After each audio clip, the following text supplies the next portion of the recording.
Hi guys, welcome back. Welcome back to the second lecture of Ind AS 38, that is intangible. So lecture number one में क्या देखा था हमने? Lecture number one में हमने देखा था definition of PP, sorry definition of intangible asset. Intangible asset यानी हमने तीन इंपॉर्टेंट यानी बेसिकली फाइव कंडीशन है। फाइव उसमें से दो तो बेसिक कंडीशन है, बट तीन कंडीशन इंपॉर्टेंट थे। कौन से कंडीशन है?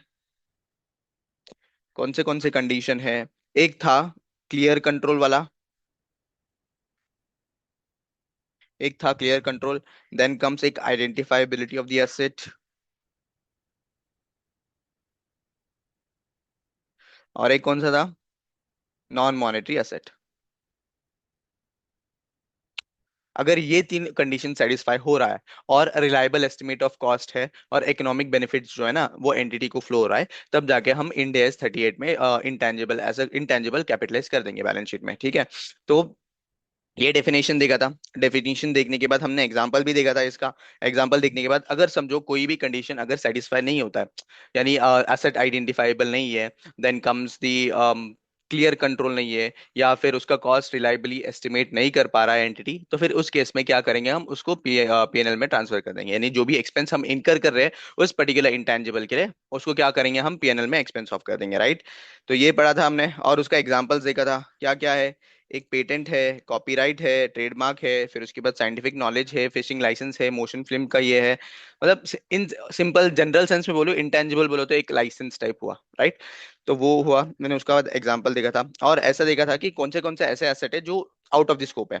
यानी क्या कि इंड एस 38 जो है एक जनरल स्टैंडर्ड है फॉर इंटेंजिबल्स, राइट। मतलब और जो भी इंटेंजिबल स्पेसिफिकली कोई इंडेस में कवर नहीं हो रहा है तो फिर इंडेस 38 में कवर होगा।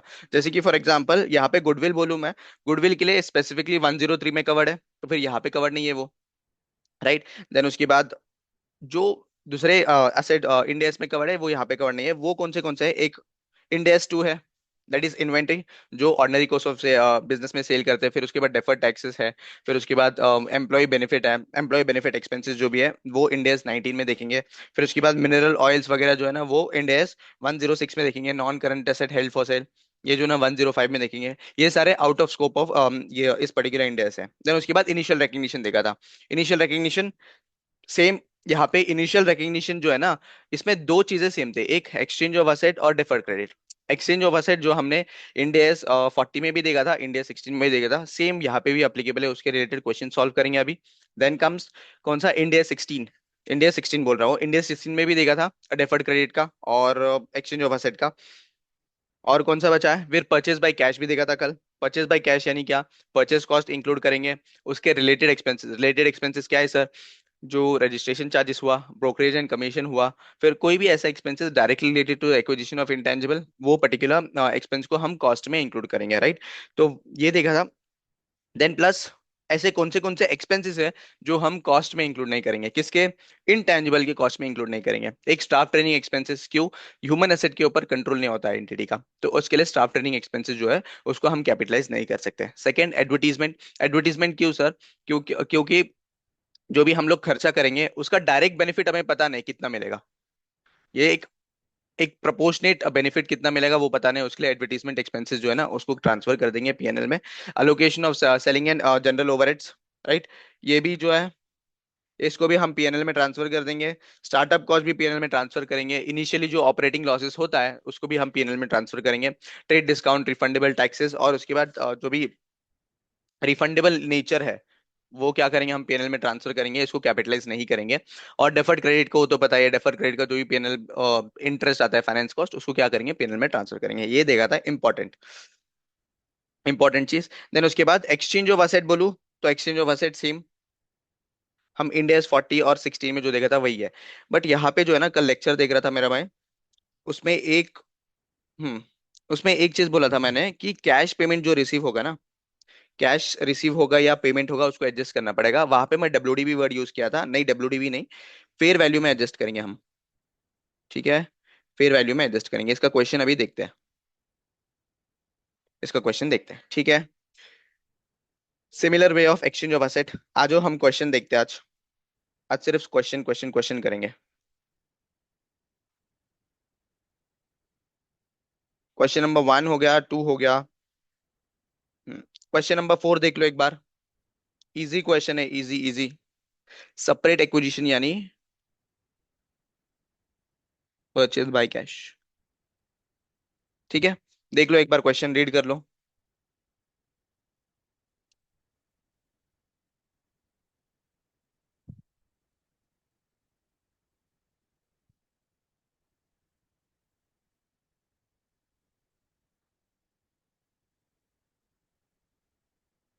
Once you are done let me know.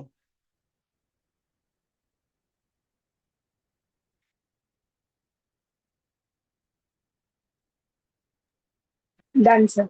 Done.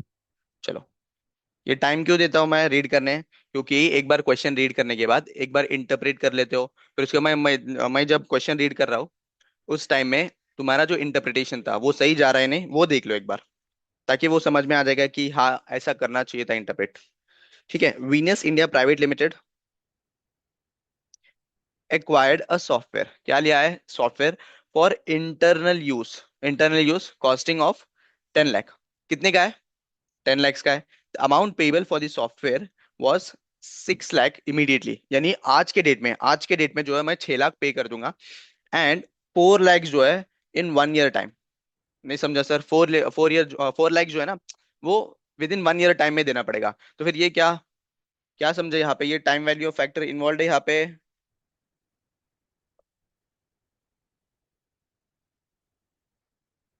Factor involve है यानी इसको डिस्काउंट करना पड़ेगा, okay sir. Then comes the other expenditure incurred were purchase tax. Purchase tax को इंक्लूड करेंगे या नहीं बताओ, यस नो। परचेज करेंगे। टैक्स को, यस। ओके। एंट्री टैक्स को करेंगे 10%। Recoverable later from the tax yes. Department यानी क्या है, नो ये वे। रिफंडेबल है, रिफंडेबल है। This is refundable tax, so we will not include this. Then comes the legal fees. Legal fees is 87,000. Then consulting fees for implementation 1 lakh 20।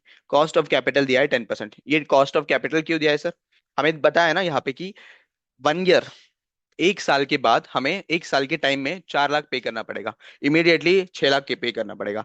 तो ये 4 लाख जो है ना इसको डिस्काउंट करना पड़ेगा, ठीक है। आगे क्या बोल रहे हैं, the cost of software on the initial recognition using the principles of India 38। ठीक है, सॉल्व करेंगे यहाँ पे या फिर लिख के सॉल्व करेंगे बताओ। यहाँ पे भी कर सकते हैं। ठीक है, सिंपल वाला है जो इम्पोर्टेंट बड़े वाले है ना वो सॉल्व करते हैं वहां पे। 1 मिनट। यस। हम्म, अच्छा क्वेश्चन क्या बोल रहा है सर, क्वेश्चन ये बोल रहा है कि मैंने यहाँ पे सॉफ्टवेयर परचेस किया, यहाँ पे सॉफ्टवेयर परचेस किया ना, यहाँ पे 6 लाख पे करना पड़ेगा। क्या करना पड़ेगा, 6 लाख आज करना पड़ेगा। 1 ईयर के बाद कितना, 4 lakhs पे करना पड़ेगा। तो आज के दिन में इसका वैल्यू निकालना पड़ेगा ना मुझे, 4 lakhs का आज के दिन का वैल्यू निकालना पड़ेगा। आज का दिन का वैल्यू कैसे निकलेगा सर, 4 lakhs। ठीक है, और मुझे डिस्काउंटिंग फैक्टर दे के रखा है कितना है, 10%। बताओ 4 lakhs को 10% से करेंगे तो कितना आएगा, या फिर ऐसा नहीं समझ रहा है सर, तो फिर हम पीवी फैक्टर का वो जो प्रॉपर फॉर्मूला होता है ना वो लगाएंगे, इनटू PVF। कितना है, 10% और 1 ईयर का। बताओ कितना आएगा, PVF कितना है, 10% और 1 ईयर का। बताओ कितना आएगा, 1.1 into point four nine lakh zero nine. कितना, कितना आएगा, 1.1 ना, 1.1 डिवाइडेड हाँ। बाई इंटू 4 lakhs, ये आएगा 3,63,636 आएगा। 636। ओके, ये आएगा। और इसके बाद इसमें क्या क्या इंक्लूड करेंगे, 1 लाख का परचेस कॉस्ट भी इंक्लूड करेंगे, परचेस टैक्स, फिर लीगल फीस इंक्लूड करेंगे एंड कंसल्टिंग फीस जो है ना वो भी इंक्लूड करेंगे, ठीक है। तो बताओ कितना आएगा, तो इसमें क्या क्या है, 6 lakhs का, 6 lakhs इनिशियल प्लस 1 लाख का परचेस टैक्स, प्लस ये डेफर्ड क्रेडिट वाला पार्ट हो गया, प्लस एक लीगल फीस भी आ जाएगा, राइट। फिर उसके बाद प्लस 1,20,000 जो है ना कंसल्टिंग फीस आ जाएगा, राइट। कितना होता है बताओ कैलकुलेट करके। 6 लाख प्लस 1 लाख प्लस 3,636, हाँ, 87,000 प्लस 1,20,000, कितना आ गया ये? 12,70,636। 636। ये अपना इनिशियल रिकग्निशन का कॉस्ट हो गया। बताओ, सिंपल है, यही है ना आंसर, देखो। बस यस। वो क्या है, एक टेबल फॉर्मेट में बनाया। ओके, चलो आ जाओ, इलस्ट्रेशन नंबर 3 देख लो एक बार। इलस्ट्रेशन नंबर 3 देखो, कब कब आया, एमटीपी में आया है, आरटीपी में आया है। इंपॉर्टेंट क्वेश्चन है, एलडीआर है।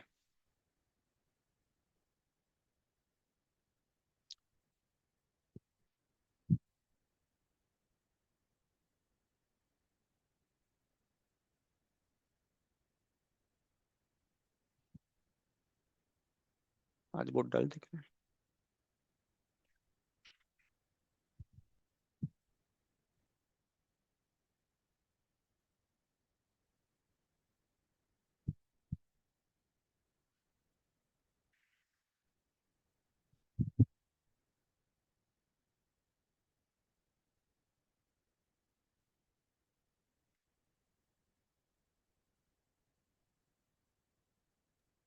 Done sir. है। डन। यस। क्वेश्चन क्या बोल रहा है? Pluto limited intends to open a new retail store in a new location in the next few weeks। अच्छा, प्लूटो लिमिटेड क्या सोच रहा है कि न्यू रिटेल स्टोर ओपन करेंगे कितने फ्यू वीक्स में। Pluto limited has spent a substantial sum on series of television advertisement, अच्छा, to promote his new store. तो प्लूटो लिमिटेड ने क्या किया, टेलीविजन में एडवर्टीजमेंट दिया for the new store. The company has paid an amount of 8 lakh, 8 lakh pay किया for advertisement before 31 March 2001। Okay, तो कितना पे किया है कंपनी ने? 8 lakhs पे किया है, बिफोर 31 मार्च 2001 पे किया है। ₹7 lakh of this sum relates to advertisement shown before 31 March 2001 and 1 lakh to advertisement shown on 1st April 2001। Okay, तो क्या क्या बोल रहे हैं यहाँ पे कि 7 लाख जो है वो 31 मार्च 2001 के पहले के लिए पे किया है, और उसके बाद जो 1 लाख है, 1 लाख जो है ना वो 1st April 2001 के बाद वाले के लिए। यानी क्या कर रहा है यहाँ पे, क्वेश्चन में बोल रहा है कि समझो यहाँ पे ये 31 मार्च है, अपना ईयर एंड है ना 31 मार्च, राइट। यहाँ पे जो है ना ये 7 लाख दे दिया फॉर दिस ईयर एंड। फिर उसके बाद नेक्स्ट ईयर के लिए 1 लाख पे किया, राइट। नेक्स्ट ईयर के लिए 1 लाख पे किया। तो यहाँ पे सर ये जो 1 लाख है, 1 लाख जो पे किया है, क्या इसको हम प्रीपेड बोल सकते हैं? प्रीपेड एक्सपेंस बोल सकते हैं ना, राइट। नेक्स्ट ईयर के लिए आज ही पे करके रखा है, तो प्रीपेड है। Yes. Since 31 March 2001 the company has paid for further advertisement, मतलब और एडवर्टीजमेंट के लिए पे किया 4 लाख, ठीक है। Pluto limited is of view that such cost can be forward carried forward as intangible asset since the market research indicates that new store is likely to be highly successful। Please explain and justify the treatment of the above cost in financial statement for the year ended 31 March 2001। अच्छा, अपने को कौन सा पूछा है? 31 March 2001 के लिए पूछा है। तो बताओ, जो एडवर्टीजमेंट कॉस्ट इनकर किया है, प्लूटो लिमिटेड ये सोच रहा है कि इसको इंटेंजिबल बता दूं। क्या हम एडवर्टीजमेंट कॉस्ट को इंटेंजिबल बता सकता है क्या? क्या हम एडवर्टीजमेंट तो को इंटेंजिबल नहीं बता सकते ना? एडवर्टीजमेंट कॉस्ट को हम इंटेंजिबल, स्पेसिफिक एक्सक्लूजन दिया है इंडिया 38 में कि जो भी एडवर्टीजमेंट कॉस्ट है या प्रमोशनल एक्सपेंडिचर है उसको क्या करेंगे हम, पीएनएल में ट्रांसफर कर देंगे। यस, बराबर ना? यस। हाँ, हाँ। पीएनएल में ट्रांसफर कर देंगे। तो जो 7 लाख हमने इनकर किया, अब जो 7 लाख इनकर किया करंट ईयर के लिए, उसको क्या करेंगे, पीएनएल में एक्सपेंस ऑफ करेंगे। और 1 लाख जो है वो मेरा प्रीपेड है। वो प्रीपेड कहाँ पे दिखेगा सर? कहाँ पे दिखेगा ये? एसेट्स में दिखेगा, राइट। और जो यस। 4 लाख फर्दर एक्सपेंडिचर किया है, एक्सपेंडिचर 4 लाख जो नेक्स्ट ईयर के लिए किया है वो भी एक्सपेंडिचर ही है। एक्सपेंडिचर इन द सेंस किसके लिए किया है? एडवर्टीजमेंट के लिए किया है। एडवर्टीजमेंट एक्सपेंसेस का स्पेसिफिक एक्सक्लूजन दिया है कि इंडिया 38 में हम नहीं दिखाएंगे। राइट, तो उसको क्या करेंगे, पीएनएल में ट्रांसफर कर देंगे। आ जाओ, आंसर देखेंगे। हेलो, मेरा ऑडियो वीडियो क्लियर है? क्लियर है सर। ओके, आ जाओ आंसर देखते हैं। intangible asset under Ind AS 38. Intangible asset can only be recognized if they are identifiable and have a cost which can be reliably measured. Okay, identifiable asset यानी क्या? या तो वो separable है, और या तो फिर वो लीगल कॉन्ट्रैक्ट के थ्रू आना चाहिए। राइट, या तो वो सेपरेबल है या तो लीगल कॉन्ट्रैक्ट के थ्रू आना चाहिए। ठीक है। Then the criteria are very difficult to satisfy for internally developed intangibles. ये डेफिनेशन, सिंपल डेफिनेशन होगा इंडिया 38 का। For this reason India 38 specifically prohibits, बोल रहा है कि specifically prohibits recognizing the advertisement expenditure as an intangible. Specific exclusion देखे थे ना हमने कि advertisement expenses should not be capitalized as an intangible asset. Okay, sir. The issue how successful the store is likely does not affect this prohibition. यानी क्या, कि जो भी इशू है, जो कितना सक्सेसफुल होगा फ्रॉम दैट पर्टिकुलर एडवर्टीजमेंट, कोई भी मायने नहीं रखता यहाँ पे। एडवर्टीजमेंट कॉस्ट है, पीएनएल में ट्रांसफर कर दो। They for such cost should be recognised as an expense. Okay, however the cost would be recognised on the accrual basis. Accrual basis यानी क्या? 8 lakhs जो है ना 31 मार्च 2001 के पहले ही किया था, तो उसमें से 7 लाख करंट ईयर का है, 1 लाख किसका है, नेक्स्ट ईयर का है, तो फिर 1 लाख जो है उसको prepaid as an prepaid expenses दिखा देंगे। Okay, they for the advertisement paid for before 31st March 2001, rupees 7 lakh would be recognized as an expenses, और 1 lakh जो है ना, 1 lakh is a prepayment in the year on 31st March 2001, prepayment। Okay, और 4 लाख जो भी इनकर किया है वो भी एक्सपेंस पीएनएल में चार्ज ऑफ कर देंगे। ठीक है, कुछ डाउट है इसका? जर्नल एंट्रीज देखते हैं क्या एक बार? 31st मार्च पूछा नहीं है, फिर भी देखते हैं। यहाँ पे क्या बोल रहा है एग्जाम एक्सप्लेन क्वेश्चन में? एक्सप्लेन एंड जस्टिफाई बोल रहा है। क्या बोल रहा है? Explain and justify. जब भी ऐसा आया अपने को थियोरेटिकली आंसर लिखना पड़ेगा, मतलब ऐसा जो यहाँ पे दिया है ना, सिंपल डेफिनेशन, फिर उसके बाद Ind AS 38 specifically prohibits advertisement expenses to be capitalized as an intangible asset. Right, फिर उसके बाद एडवर्टीजमेंट जो है ना 7 lakh is transfer to the expense, and 1 lakh is prepayment in the 31st March 2001। ऐसा थियोरेटिकली आंसर लिखना है, बस जर्नल एंट्री अपने अंडरस्टैंडिंग के लिए देख लेते हैं। फर्स्ट ईयर में क्या होगा? एडवर्टीजमेंट एक्सपेंसेस आ जाएगा,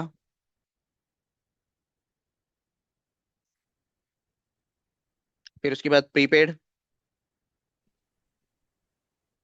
टू बैंक। Right, yes. तो कितना होगा? 7 लाख, इधर 8 लाख। 8 लाख। राइट, 8 लाख। और ये जो है ना प्रीपेड एक्सपेंसेस नेक्स्ट ईयर में क्या होगा? नेक्स्ट ईयर में पीएनएल में ट्रांसफर हो जाएगा। राइट, देन और वापिस से कौन सा ये किया था? 4 लाख भी इनकर किया था ना? कब किया था 4 lakh? The company further, date नहीं दिया है, ठीक है चलो। सेम एक्सपेंस, जो भी advertisement expense account debit 4 lakh to bank account. Right, 4 lakh. तो ये एडवर्टीजमेंट एक्सपेंस को पीएनएल में ट्रांसफर कर देंगे। ट्रांसफर की एंट्री पता है तुम्हें क्या है? PNL to advertisement. सेम यहाँ पे भी पीएनएल टू एडवर्टीजमेंट, बस खत्म। देन आएगा, अच्छा, क्वेश्चन नंबर 6 देख लो। क्वेश्चन नंबर 6 इंपॉर्टेंट है, और बोलो LDR, all the R.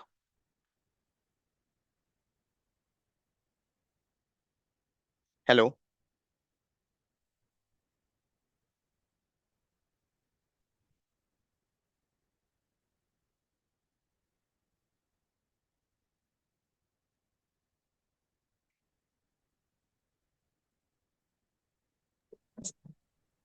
Hello. हाँ सर, देखिए। हेलो। हाँ, मेरा ऑडियो वीडियो आ रहा है क्या? हाँ, आपके क्लियर है सर, मेरे ईयरफोन्स में इशू है, मैं रिप्लाई की तो आवाज ही नहीं रही। अच्छा नहीं, क्योंकि यहाँ पे मुझे लग रहा है अटक गया है करके। ओके, तब तक ये क्वेश्चन देख लेना, मैं देखता हूँ क्या हुआ है करके। Okay.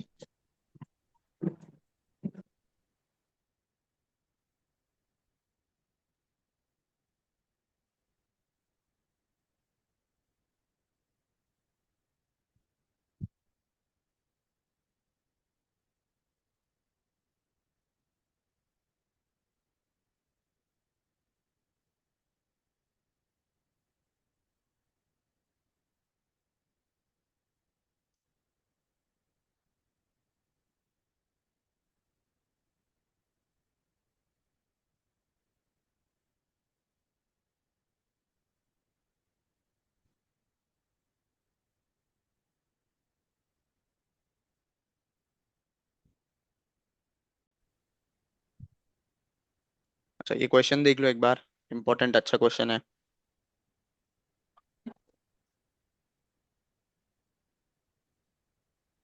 Done. Done. Yes. Sun limited acquired a software from Earth limited. Sun ने क्या किया? सन ने अर्थ से सॉफ्टवेयर लिया in exchange for the telecommunication licence. अच्छा सर, यहाँ पे क्या हो रहा है? एक्सचेंज ऑफ असेट हो रहा है। कौन कौन है यहाँ पे पार्टी? सन लिमिटेड है और यहाँ पे अर्थ लिमिटेड है, राइट? तो सन लिमिटेड जो है एक्वायर कर रहा है सॉफ्टवेयर, इसको सॉफ्टवेयर मिल रहा है, मतलब यहाँ पे क्या है, ये टेकन अप है। देन किसके बदले में?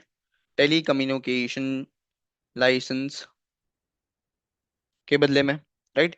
ये गिवन अप असेट है।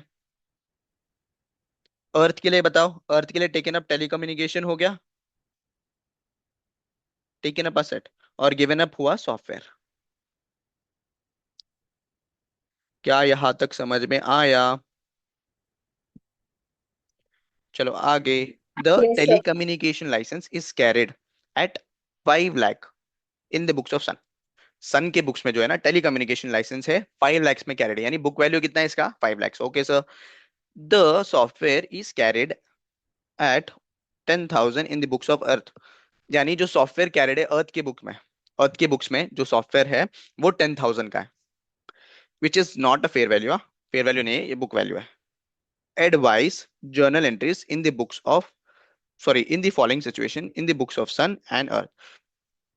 यहाँ पे क्या बोल रहे हैं कि दोनों के बुक्स में, सन की बुक्स में, अर्थ की बुक्स में, दोनों की बुक्स में मुझे क्या देना है? जर्नल एंट्रीज देना है। फर्स्ट केस बता रहे हैं, fair value of software is 5,20,000 and fair value of telecommunication licence is 5 lakh. Okay. तो फर्स्ट केस में क्या दे रहे हैं कि दोनों का फेयर वैल्यू पता है, सॉफ्टवेयर का 5,20,000 है एंड टेलीकम्युनिकेशन का 5 लाख है। जब दोनों का जो फेयर वैल्यू दिया है तो फिर हम किसके बेसिस में अकाउंटिंग करेंगे? हम देखेंगे, बुक्स का देखेंगे, बस इन जनरल बताना कौन से बेसिस में करेंगे। Fair value of given up का लेंगे या fair value of taken up का लेंगे, बताओ? Fair value of. Given up का लेंगे ना। अब गिवन अप जो असेट है वो दोनों के बुक्स में अलग अलग होगा, राइट? दोनों के बुक्स में अलग अलग होगा, तो फिर उनके बुक्स के हिसाब से हमें अकाउंटिंग करना है, ठीक है? देन नेक्स्ट क्या बोल रहे हैं? Next, fair value of software is not measurable, मतलब सॉफ्टवेयर का पता नहीं है मुझे, but telecommunication licence is transacted by another company for 4,90,000। यानी क्या? सॉफ्टवेयर का पता नहीं है बट टेलीकम्युनिकेशन जो है ना ये मार्केट में चल रहा है 4,90,000 का चल रहा है। ओके, तो ये भी देखना पड़ेगा मुझे, किसके बुक्स में क्या करना है। Okay, neither the fair value of software nor the telecommunication licence could be reliably measured. यानी दोनों का भी पता नहीं है मुझे फेयर वैल्यू। जब दोनों का वैल्यू नहीं पता है तो फिर किसके बेसिस में करेंगे? हम यहाँ पे डब्ल्यू के बेसिस में करेंगे।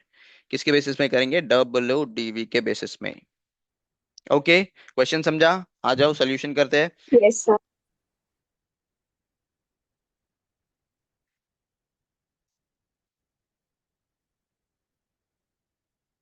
कौन सा ही है?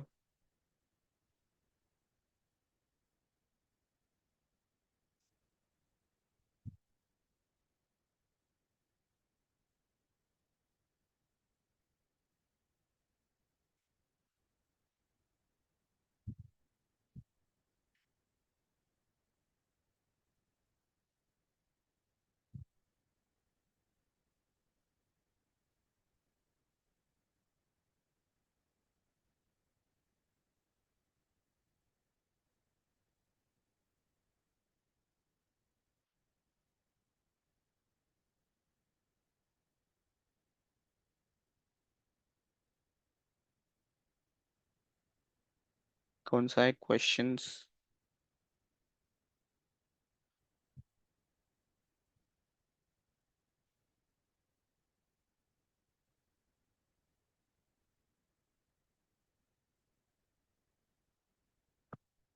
क्वेश्चन नंबर क्या था वो? क्वेश्चन नंबर इलस्ट्रेशन था सर। Illustration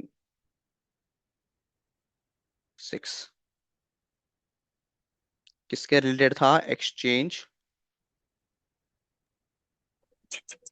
of asset.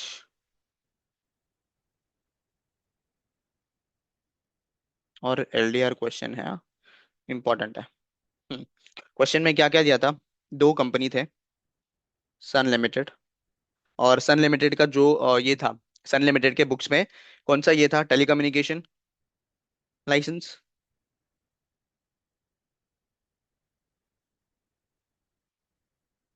सन के बुक्स में टेलीकम्युनिकेशन लाइसेंस। ओके। तो यहाँ पे इसका गिवन अप क्या हुआ? Given up asset, given up asset is telecommunication.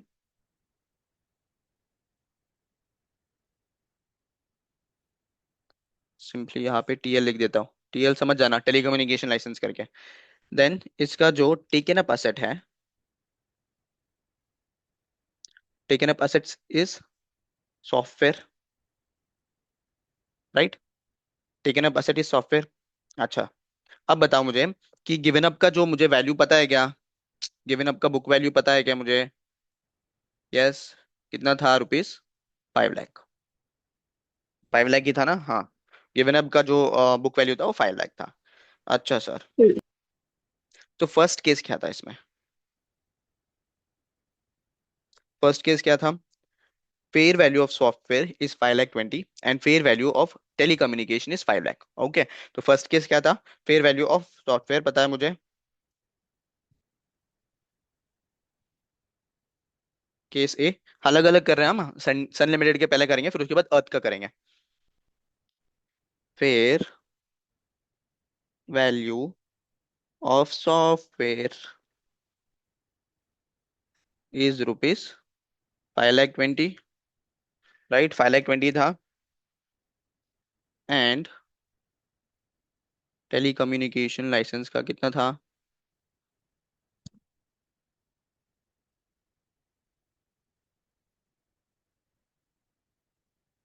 Rupees 5 lakh. अच्छा बताओ, मुझे fair value of given up का भी पता है, fair value of taken up का भी पता है। जब fair value of given up का पता है और fair value of taken up का पता है, तो फिर कौन से बेसिस में अकाउंटिंग करेंगे? fair value of given up asset. Hmm. Fair value of both given up and taken up are evident, therefore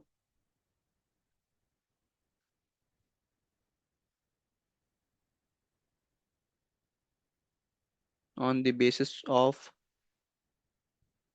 given up fair value.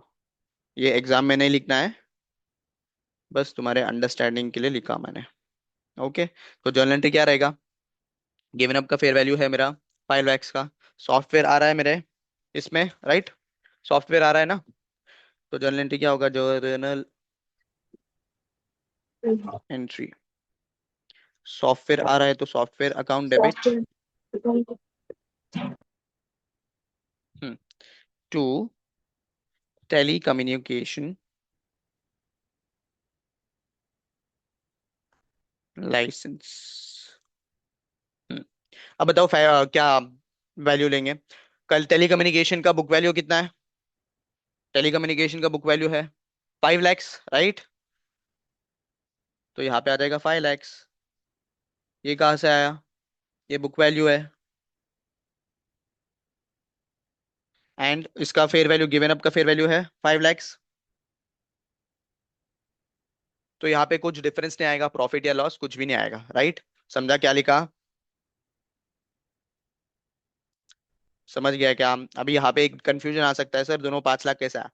Book value भी सेम है 5 lakhs, एंड फेयर वैल्यू जो है ना इसका, fair value भी 5 lakhs ही है, उसके लिए कोई भी डिफरेंस आया नहीं यहाँ पे। Yes. Hello. Yes, sir. Then second क्या है? सेकंड, सेकंड का क्या था? Fair value of software is not measurable, but fair value of software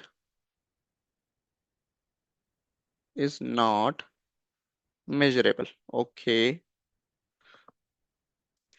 but telecom licence का जो है ना, इज रुपीज, शॉर्ट में लिख रहा हूँ 4,90,000। ओके। टेलीकॉम का बताया। अब सेम, जर्नल एंट्री सेम रहेगा ना? Journal entry, Same. देखो फेयर वैल्यू ऑफ सॉफ्टवेयर मुझे पता नहीं। अब सॉफ्टवेयर कौन सा सेट है? टेकन अप है, गिवन अप है? टेकन अप है सॉफ्टवेयर, टेकन अप है। Taken up. टेकन अप का पता नहीं है मुझे, लेकिन fair value of given up का पता है ना। फेयर वैल्यू ऑफ का Yes. गिवन अप पता है, तो फिर गिवन अप के बेसिस में करेंगे, तो जर्नल एंट्री क्या आएगा?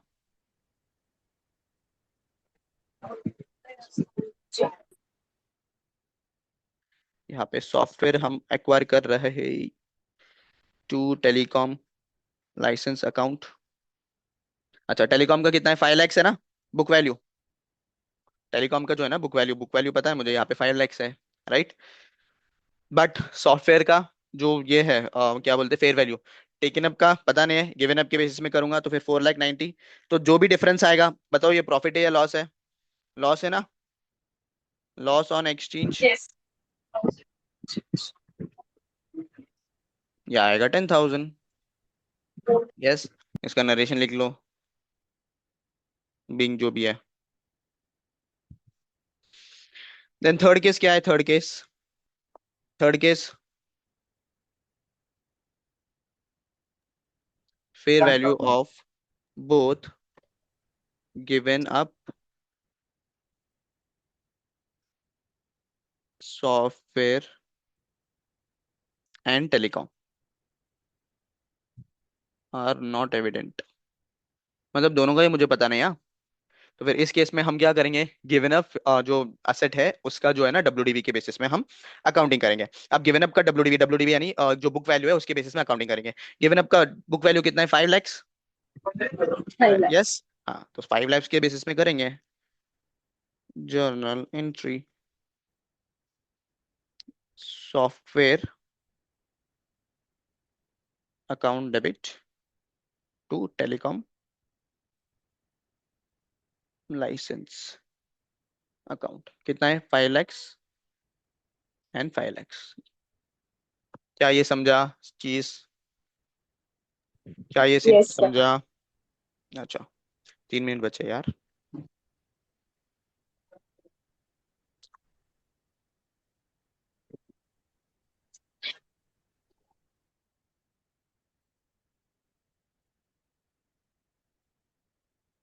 फटाफट अर्थ का भी देख लेते हैं।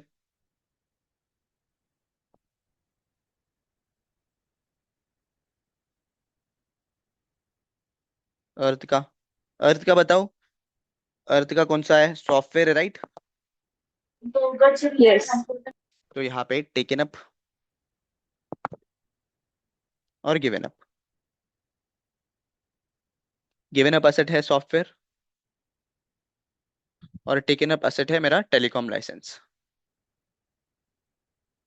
राइट। सॉफ्टवेयर का मुझे पता है, मेरा बुक वैल्यू है रुपीज 10,000। ओके, मेरा बुक वैल्यू है रुपीज 10,000, ये तो पता है सर। अब फर्स्ट चीज, जो फर्स्ट वाला जो है ना, यहाँ पे फर्स्ट वाला फेयर वैल्यू ऑफ सॉफ्टवेयर पता है मुझे कितना है? फेयर वैल्यू ऑफ सॉफ्टवेयर 5,20,000, और टेलीकॉम का 5 लाख है। 520. दोनों का भी मुझे 5 पता है। lakhs. तो यहाँ पे fair value of given up के बेसिस में इसका गिवन अप क्या है? इसका गिवन अप है सॉफ्टवेयर। सॉफ्टवेयर का फेयर वैल्यू कितना है बताओ? 5 lakhs. सॉफ्टवेयर का कितना है? 520. 5,20,000। ओके। तो fair value of software is rupees 5,20,000। इसका जर्नल एंट्री बताओ कितना है, क्या आएगा?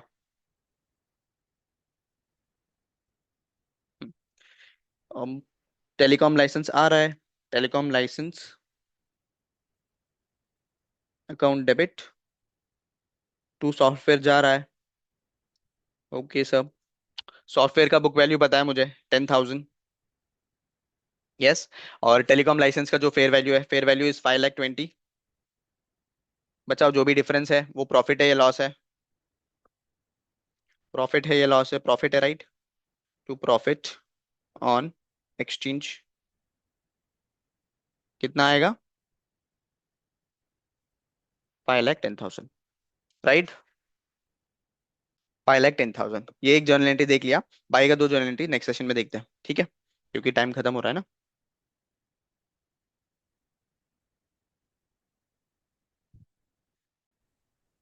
रिकॉर्ड।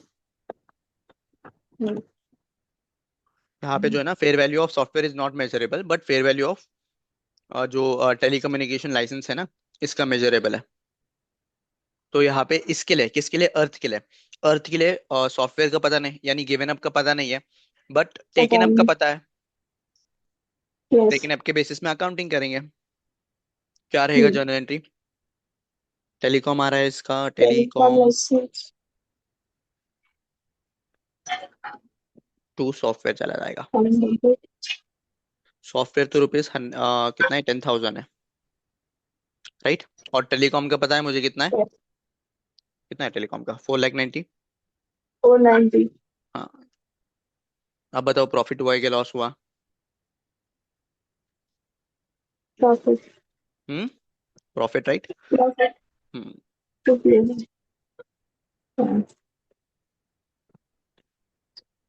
4,80,000। ओके। 80,000। हाँ। बीइंग एक्सचेंज ऑफ असेट लिख देना यार इसमें।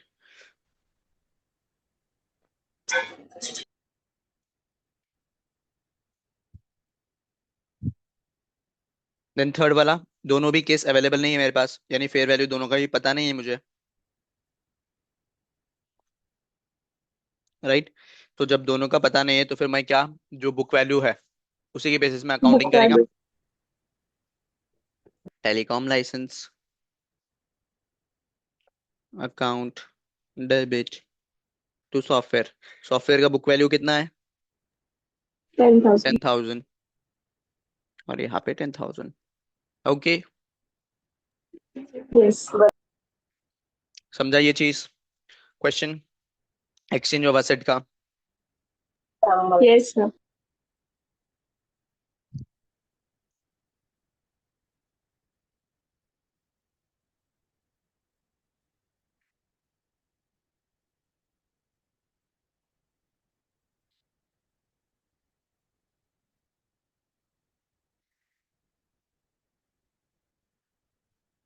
एक्सचेंज ऑफ असेट का एक और क्वेश्चन है, वो भी कर लेते हैं।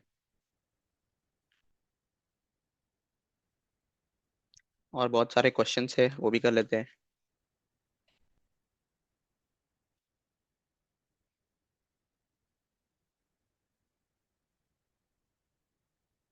ये रहा क्वेश्चन का आंसर, मतलब हमने तो बताया ही है क्वेश्चन का आंसर।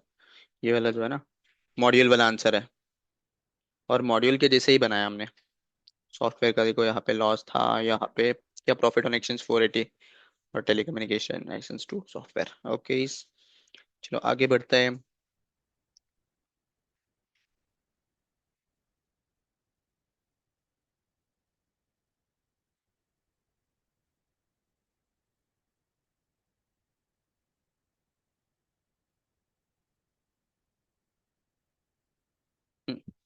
क्वेश्चन नंबर 2 देखो।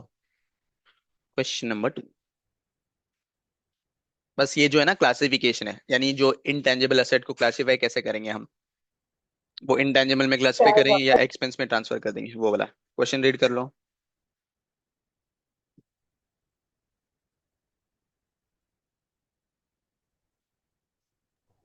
Done. Done. Okay.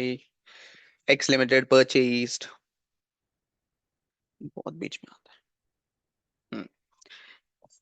A franchisee from a restaurant chain at a cost of 1 crore and the franchisee has 10 years life। यानी क्या, एक्स लिमिटेड ने क्या किया, फ्रेंचाइजी परचेज किया रेस्टोरेंट का, कितना, 1 करोड़ का। बताओ, In addition, the franchisee agreement mentioned that franchisee would also pay the franchisor royalty as a percentage of sale. Okay. Can the franchisee rights can be treated as an intangible asset as a under Ind AS 38? चलो बताओ कि ये जो franchise जो agreement है, royalty का side पे रख लो अभी फिलहाल के लिए, बट फ्रेंचाइजी जो एग्रीमेंट है वो क्या हम इंटेंजिबल में क्लासिफाई करेंगे या नहीं? तो कैसे क्लासिफाई करेंगे? सबसे पहला कंडीशन क्या था? कॉस्ट पता है कि मुझे कॉस्ट रिलायबली एस्टिमेट हो कर सकता हूँ? हाँ सर, कितना है? ₹1 crore, right? Then identifiability of asset है क्या? हाँ सर है। क्यों? क्योंकि ये जो है ना सेपरेट सेल में बिक रहा है। separation, yes. ठीक है। और यहाँ पे लीगल कॉन्ट्रैक्ट भी बोल सकते हैं। क्यों? क्योंकि जो फ्रेंचाइजर है और फ्रेंचाइजी इन दोनों के बीच में एक लीगल कॉन्ट्रैक्ट होता है, राइट? तो ये तो ये जो है ना सेपरेट एसेट है। Yes. Then comes third yes, वाला क्या था? कंट्रोल। क्लियर कंट्रोल है। क्यों क्लियर कंट्रोल है? सर सिंपल है, जो फ्रेंचाइजी जो है ना फ्रेंचाइजर वो क्या कर रहा है? फ्रेंचाइजी को दे रहा है, अमाउंट दे रहा है, फिर उसके बाद इन दी एंड जो है ना लास्ट में, जैसे फॉर एग्जांपल ये वाला क्या करता है? उसको फ्रेंचाइजी दे देता है। फ्रेंचाइजी का दे दिया, फिर उसके बाद जो भी पर्सन है फ्रेंचाइजी वो क्या करता है? उसको रन करता है। तो क्लियर कंट्रोल है। यस। तो ये सारे क्राइटेरिया फुलफिल हो रहा है तो फिर इंटेंजिबल में क्लासिफाई कर देंगे। ठीक है। बस रॉयल्टी, अब रॉयल्टी जो है ना फ्रेंचाइजी क्या कर रहा है? फ्रेंचाइजर को क्या दे रहा है? रॉयल्टी दे रहा है। इट इज एज इनकम, मतलब इनकम के जैसा है वो। उसको क्या करेंगे? हम पीएनएल में ट्रांसफर कर देंगे। यहाँ पे देखो, the franchisee rights meets the identification criteria in definition of intangible asset since it arises from the contractual rights, right? Contractual rights it acquired separately and its cost can be measured reliably. Yes, no. In addition, X Limited will have a future economic benefits and control over the franchisee rights.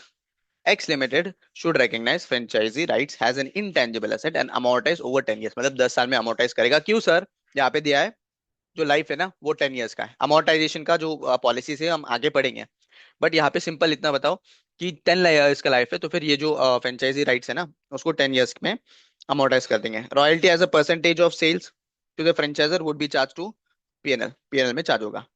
अच्छा, यहाँ पे control में एक और चीज है।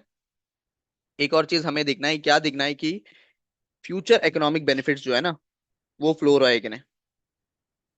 Future economic benefit जो franchise को फ्यूचर इकोनॉमिक बेनिफिट फ्लो हो रहा है कि नहीं, वो हो रहा है तो वो क्राइटेरिया फुलफिल होगा। यहाँ पे वही बता रहा है ना, will have the future economic benefits and control over the franchisee rights, ये फुलफिल हो रहा है तो इंटेंजिबल एसेट में क्लासिफाई कर देंगे।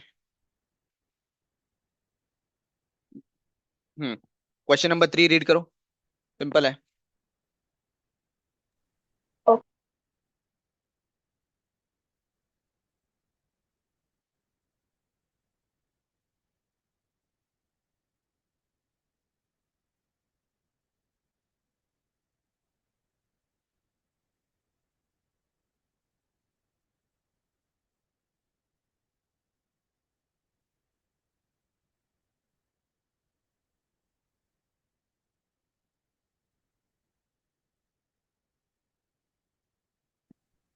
Done, sir.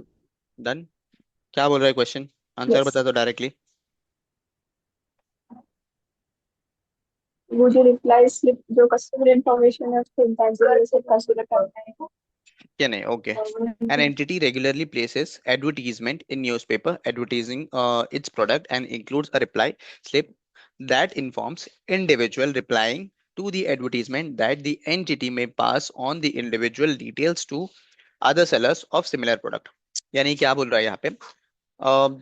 इसका एक और एग्जांपल बोल सकता हूँ। कभी ये देखा है क्या?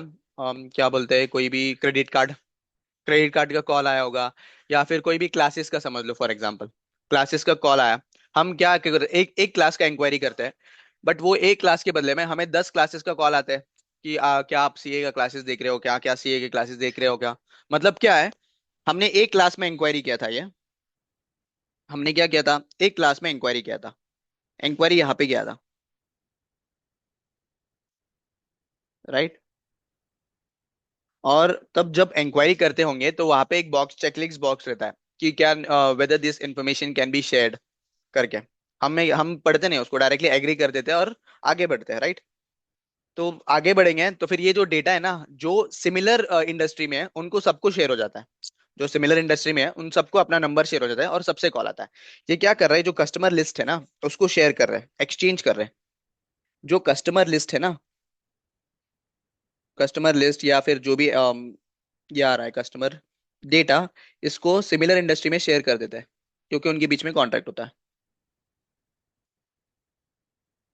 शेयर कर रहे हैं, ठीक है। तो यहाँ पे क्या बताओ, ये जो सेपरेट लिस्ट है कस्टमर का, क्या ये सबको शेयर कर रहे हैं या एक्सचेंज कर पा रहे हैं, राइट। जब एक्सचेंज कर पा रहा है तो आइडेंटिफाइबल असेट जो है ना, आइडेंटिफाइबल असेट के बीच में जो ये था क्राइटेरिया, सपरेबिलिटी, वो क्राइटेरिया सेटिस्फाई हो रहा है कि नहीं, हो रहा है ना। क्योंकि ये जो पर्टिकुलर कस्टमर लिस्ट है ये सेपरेटली एक्सचेंज कर पा रहा है। जब एक्सचेंज कर पा रहा है तो फिर ये आइडेंटिफाइबल एसेट है। ओके, समझा क्या बोला। तो वही यहाँ पे बोल रहे हैं कि यस एडवर्टीजमेंट सर। करने के टाइम पे जो है ना, द एंटिटी में pass on the individual details, pass कर सकता है individual details to other sellers of similar products, दूसरे लोगों को पास ऑन कर सकता है ये data, unless the individual ticks box in the advertisement. Okay, over the period of time the entity has assembled a list of customer names and addresses। मतलब over the period of time customer का data इन्होंने क्या किया, अ, बना के रखा है। the list provides to other entity for a fee। अभी एक्सचेंज जो हो रहा है वो फॉर अ फी हो रहा है। अब यहाँ पे जो इकोनॉमिक बेनिफिट्स वाला पार्ट था, एक्सचेंज ऑफ मतलब ये जो इंटेंजिबल एसेट्स का, एक था कॉस्ट मस्ट बी रिलायबल। अच्छा यहाँ पे देखो, इंटेंजिबल का, इंटेंजिबल का criteria, one is identifiability, identifiable asset है कि नहीं, ये सेटिस्फाई हो रहा है। क्यों सर, क्योंकि वो पर्टिकुलर एसेट को मैं एक्सचेंज कर पा रहा हूँ कोई भी दूसरे एंटिटी के साथ, first thing. Then economic benefits मिल रहे हैं क्या, इकोनॉमिक बेनिफिट्स यस सर, इस पर्टिकुलर यस। एसेट की वजह से मिल रहा है क्योंकि अदर एंटिटीज जो है ना फॉर अ फी एक्सचेंज करता है, ठीक है। The entity would like to recognize an asset in respect of expected future economic benefits to be derived from the list. Okay, can the customer list be treated as intangible asset? बताओ, क्या ये customer list intangible asset माना जा सकता है कि नहीं। अब एक और जो है ना क्राइटेरिया, हम क्राइटेरिया दूसरा क्राइटेरिया भी चेक करते हैं। Whether cost can be reliably measured। बताओ, कॉस्ट मेजर कर सकता होगा इसका, कॉस्ट,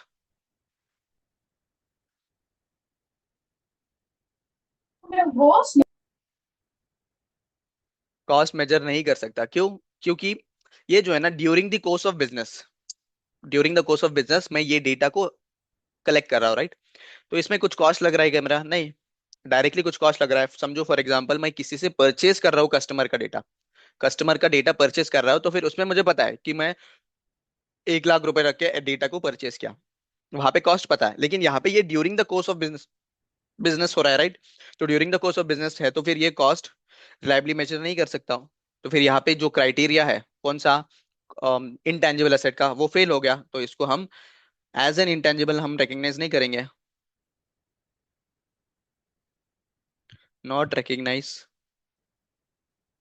एज एन इंटेंजिबल। क्या बोला, समझा क्या हम, आ जाओ आंसर देखो।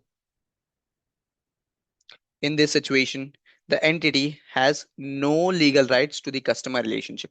यानी जो लीगल कॉन्ट्रैक्ट के थ्रू अराइज नहीं हो रहा है, ये नॉर्मल जो ड्यूरिंग द कोर्स वो हो रहा है, बट लेकिन इसको एक्सचेंज कर सकता हो, बट एक्सचेंज कर सकता हो, but exchange transaction have taken place that evidence the separability of the asset and the control that the entity is able to exercise over the asset। Okay, therefore the list is intangible asset। यहाँ पे intangible asset बोल रहा है, लेकिन ये intangible asset हम दिखा नहीं सकते, बैलेंस शीट में दिखाने के लिए कॉस्ट रिलायबली मेजर्ड होना चाहिए। However, the entity may not recognize the asset because the cost of generating the customer list internally cannot be distinguished from the cost of developing the business। सिर्फ classify करने के लिए intangible बोल दिया, but ये जो है ना हम बैलेंस शीट में नहीं दिखाएंगे, क्यों, क्योंकि जो कॉस्ट है, cost can not be reliably measured. समझा। चलो इसके रिलेटेड यस एक और सर। चीज देखते हैं। समझो मैंने किसी से जो है ना कस्टमर लिस्ट परचेस कर लिया, क्या किया मैंने, कोई दूसरा एंटिटी है उससे मैंने जो है ना ये कस्टमर लिस्ट परचेस कर लिया, राइट। तो अब कस्टमर लिस्ट का परचेस कर लिया, तो अभी वो जो क्राइटेरिया है ना, आइडेंटिफाइबिलिटी, क्या ये आइडेंटिफाइबल एसेट है कि नहीं, यस, क्योंकि सेपरेटली सेल हो सकता है। देन उसके बाद, और ये लीगल कॉन्ट्रैक्ट के तो भी आ रहा है, कैसा, क्योंकि दूसरे लोगों से परचेस कर रहा हूं मैं, परचेस कॉन्ट्रैक्ट है यहाँ पे, ठीक है, सेपरेबिलिटी है। सेकेंड चीज जो है ना, यहाँ पे इकोनॉमिक बेनिफिट्स मुझे ही मिलेगा, कैसा, कस्टमर, जो भी कस्टमर आएगा उसमें से 10 कस्टमर मिले, कस्टमर का नहीं मिले, उसमें से 5 लोग को तो कन्वर्ट कर पाऊंगा, इकोनॉमिक बेनिफिट्स भी है। थर्ड, जो परचेस किया, कॉस्ट रिलायबली मेजर्ड है क्या नहीं, यहाँ पे कॉस्ट मेजर कर सकता हूँ ना, 1 लाख रुपए का मैंने परचेस कर लिया, राइट, परचेज जब किया, तो फिर मुझे कॉस्ट रिलायबली मेजर है, तो फिर ये जो क्राइटेरिया वो फुलफिल हो रहा है, तब जाके इंटेंजिबल एसेट को दिखा सकता हूँ। बट इंटरनली जनरेटेड जो कस्टमर लिस्ट है, उसको हम इंटेंजिबल नहीं दिखा सकते। कूल। चलो आ जाओ, क्वेश्चन नंबर 4 पढ़ो, क्वेश्चन नंबर 4, क्वेश्चन नंबर 4। आज सिर्फ क्वेश्चन क्वेश्चन क्वेश्चन हो रहा है।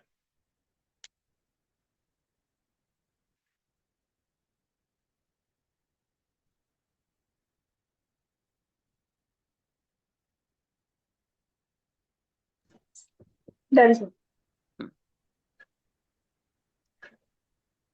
सॉफ्टवेयर कंपनी एक्स लिमिटेड, अच्छा, इसका आंसर बता दो डायरेक्ट, क्या हम इसको ये कर सकते हैं कि नहीं? Can not. नो नहीं ना। सर। अच्छा, नहीं कर सकते। Okay. Is developing a new software for telecom industry, telecom industry के लिए न्यू सॉफ्टवेयर ये कर रहा है, क्या बोलते हैं, डेवलप कर रहा है। It employees 100 employees, engineers trained in the particular discipline who are engaged in the development of the software। Software के इसमें जो है ना, एक स्टाफ को, पर्टिकुलर 100 employees को ये एम्प्लॉय कर दिया। X feels that it has an excellent HR policy, HR policy है अच्छा, and does not expect any of its employees to leave in the near future. वो एक्सपेक्ट कर रहा है, पता नहीं इसको, एक्सपेक्ट कर रहा है कि इन फ्यूचर कर सकता है। It wants to recognize the set of engineers as a human resource asset in the form of intangible. कर सकते हैं क्या, नहीं कर सकते, सिंपल है। वही जो ह्यूमन एसेट है उसको कंट्रोल नहीं कर सकते, और जो भी उनका ट्रेनिंग कॉस्ट है या फिर जो भी उनका कॉस्ट है, जो सैलरी वगैरह पे कर रहे हैं, वो क्या करेंगे, हम पीएनएल में एक्सपेंस ऑफ कर देंगे। Although without doubt the skill set of the employees make extremely valuable to the company, however it does not have the control over them। Control नहीं है, तो फिर उसके लिए क्या करेंगे हम, इंटेंजिबल एसेट रिकग्नाइज नहीं करेंगे। ओके। क्वेश्चन नंबर 5 भी रीड कर लो।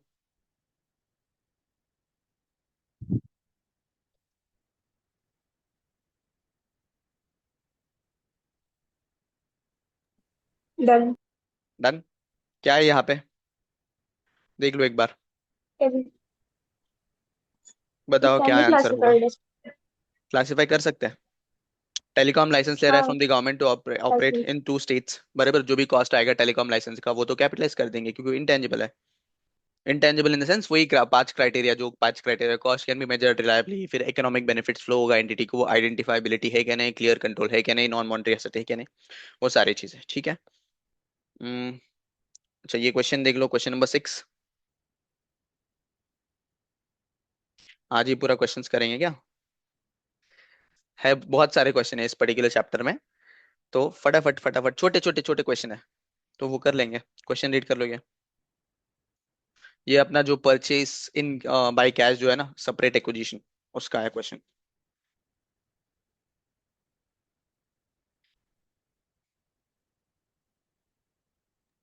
Done sir.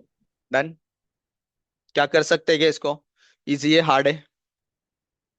इजी है। X Limited purchased a standardized finance software at list price of 30 lakh and paid rupees 50,000 towards the purchase tax, which is non-refundable। क्या ये non refundable को include करेंगे? एक तो लिस्ट प्राइस है, इसको डिटेल लिख के सॉल्व करना होमवर्क में, हाँ? मैं यहाँ पे इन यस। रफ में सॉल्व कर रहा हूँ। 50,000 है, right. Then non refundable tax है, उसके लिए इंक्लूड करना है। In addition to this the entity has was granted और ट्रेड डिस्काउंट ऑफ 5%, अच्छा, on the initial listing price, यानी 30 lakhs जो है इसके ऊपर 5% ट्रेड डिस्काउंट है। Okay sir. X limited incurred a cost of 7 lakh towards customization of software for its intended use, यानी उसका कस्टमाइजेशन के लिए 7 लाख इनकर किया। Okay. X limited purchase 5 years maintenance contract with vendor for 2 lakhs at what cost the intangible is recognised. अच्छा, ये जो है ना, maintenance contract, maintenance contract is not directly related to that particular asset जो intangible है, क्यों, क्योंकि ये अलग से परचेज कर रहा है। मेंटेनेंस कॉन्ट्रैक्ट, इसको क्या करेंगे, हैज अ प्रीपेड, हम क्या करेंगे, ट्रांसफर कर देंगे, prepaid expenses 5 lakh sorry 5 lakh नहीं, 2 लाख था ना, 2 लाख, 2 लाख 5 ईयर्स में हम अलोकेट कर देंगे। ओके, देन बाकी का माइनस कर देंगे इनिशियल लिस्टिंग प्राइस के ऊपर, जो है ना कितना 5% डिस्काउंट है, 30 लाख इंटू 5%,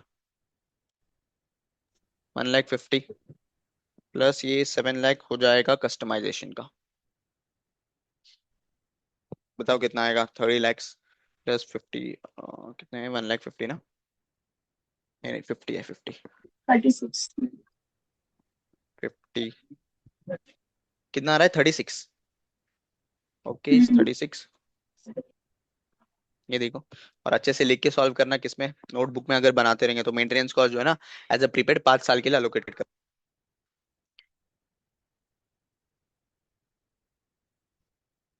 ये वाला एक क्वेश्चन है एक्सचेंज वाला, ये भी देख लो, इंपॉर्टेंट क्वेश्चन है, एलडीआर पकड़ लो, एक्सचेंज ऑफ असेट का, सिर्फ सिर्फ लॉजिकल क्वेश्चन है, यहाँ पे ये ऐसा नहीं आना चाहिए, ये रुपीस का साइन है।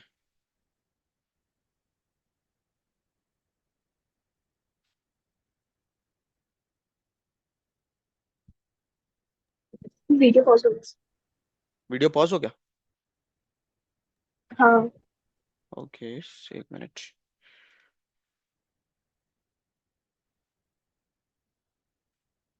हम्म, 1 मिनट देना मुझे।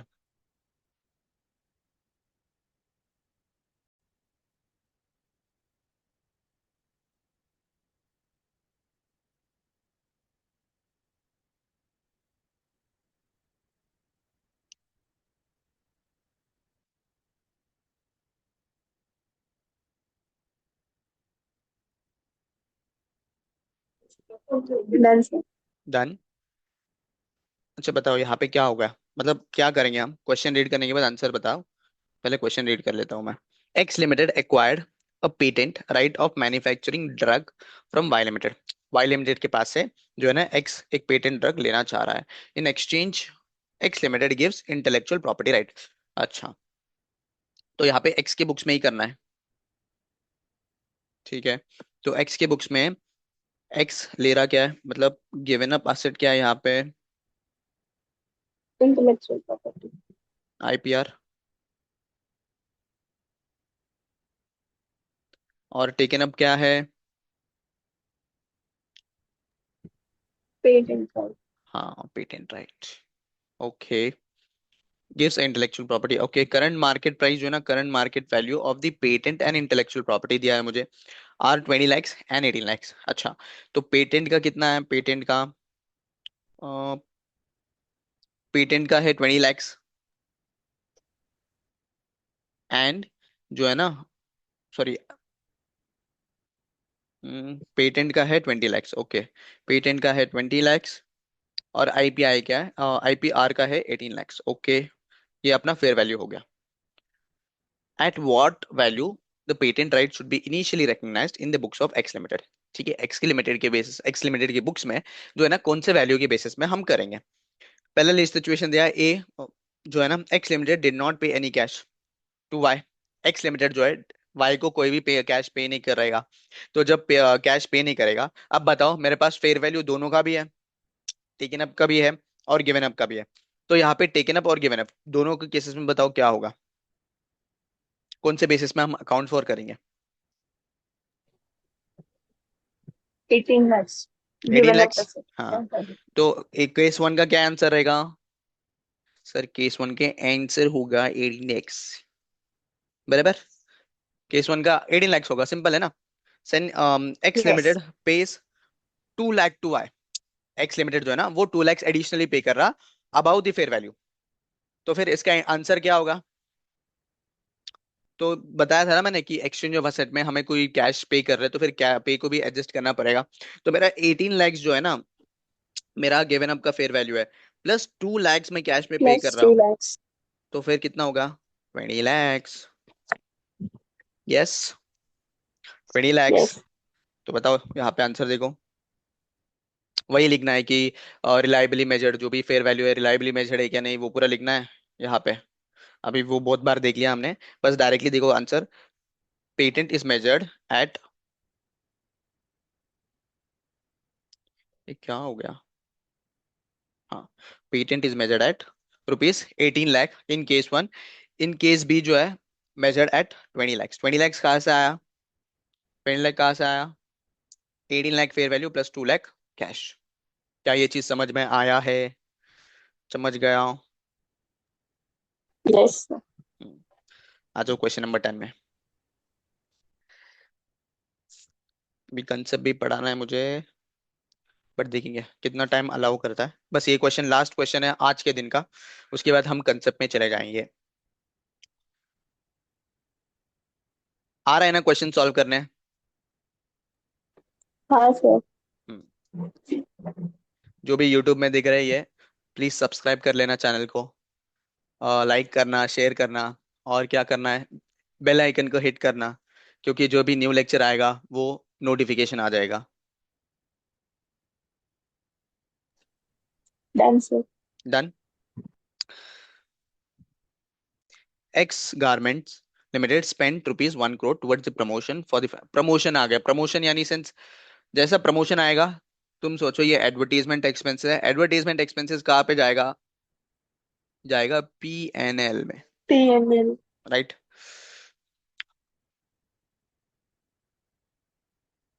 आगे क्या बोल रहा है, for fashion shows by various on road shows contestants etc. after that event it realized that the brand name of the entity got popular and resultantly subsequent sales have been shown a significant improvement। यानी क्या, promotion expenses किया और promotion expenses के against जो है मुझे benefit मिला अच्छा खासा।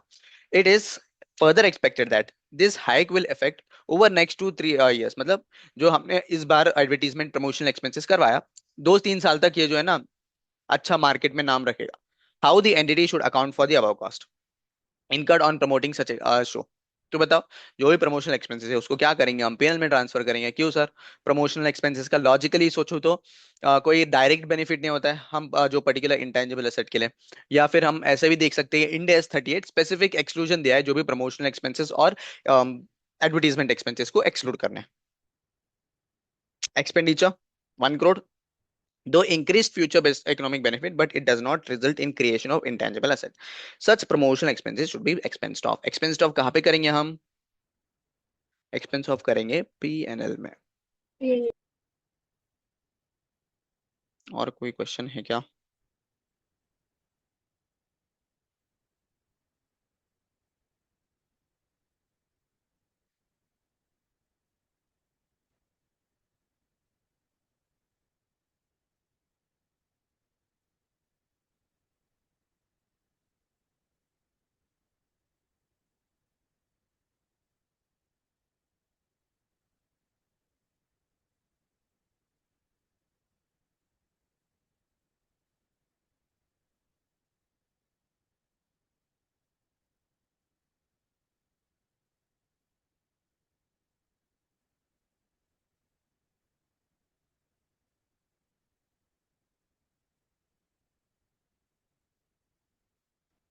Question question question.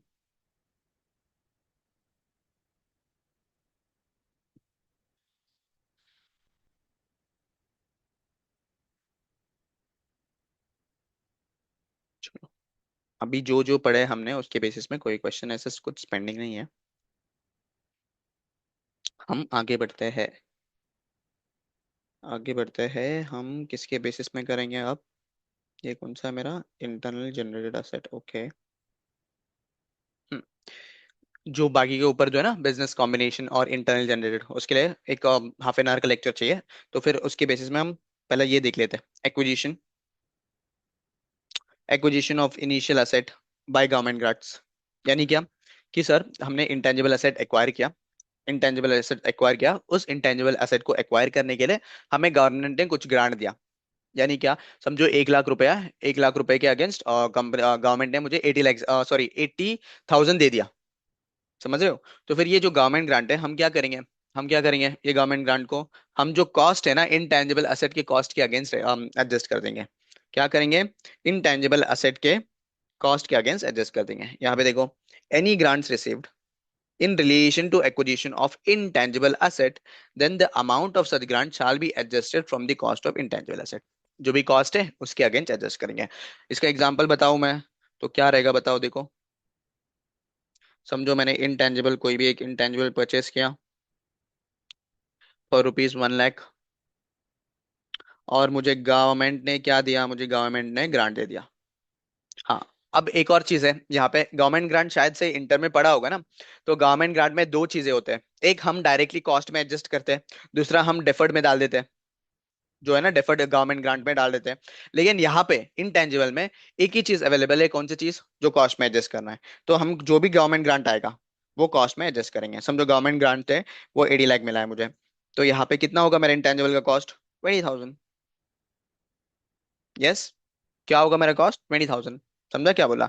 तो यहाँ पे दो चीज होता है, ये डेफर्ड गवर्नमेंट ग्रांट का भी एक चीज होता है, और एक होता है एडजस्टेड इन इंटेंजिबल, जो भी इंटेंजिबल है ना उसमें। ये ऑप्शन तो होगा नहीं, जो भी होगा, जो हम इंटेंजिबल का कॉस्ट है उसी में एडजस्ट कर लेंगे। ओके। कोई दिक्कत, कोई डाउट, बताओ। बिल्कुल क्लियर है। क्लियर है। एक्सचेंज ऑफ एसेट हो गया। इंटरेस्ट, अब 6 मिनट में कौन सा कंसेप्ट ले लूं मैं, क्वेश्चन कुछ है क्या।